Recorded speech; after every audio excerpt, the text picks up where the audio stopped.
بسم الله الرحمن الرحيم. الحمد لله والصلاة والسلام على رسول الله. بسم الله الذي لا يضر مع اسمه شيء في الأرض ولا في السماء وهو السميع العليم. أعوذ بكلمات الله التامات من شر ما خلق. رضيت بالله ربا وبالإسلام دينا وبمحمد صلى الله عليه وسلم نبيا ورسولا.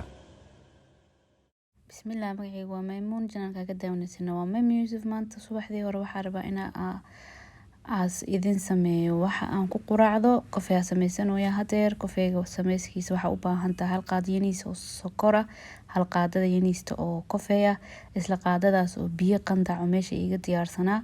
waa isku qasaa, waa isku labayaa saa u jeediin. markii ka dambeyso waxa isbedelayo kalarkii oo kafeega daawasha wacan ilaa uu kafeega uu ka noqdo brown color. brown hadda waa kafee oo daarka ah oo ujeedin madow xigeen waaye. marka si fiican uu isku dhex galo kalarkiisa wuxuu noqonayaa kalarka brown kalarka. ujeedin daawasha wacan insha Allah.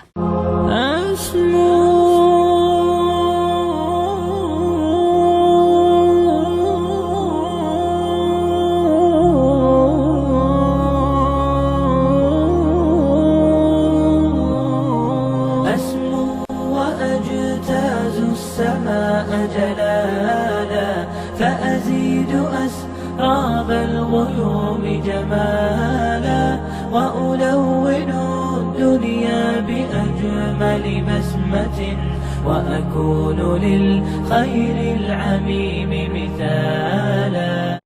ما شاء الله هدير كفيين نو ديار سنيحي وسيدان ربني كرركا ربني كو إماضي. markuu kalarkaasa ku noqdo kafeegaagu waa diyaar. maasha Allah.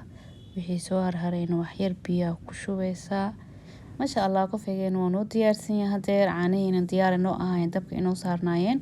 hadda waxaa ku shubanaynaa caanihii. maasha Allah.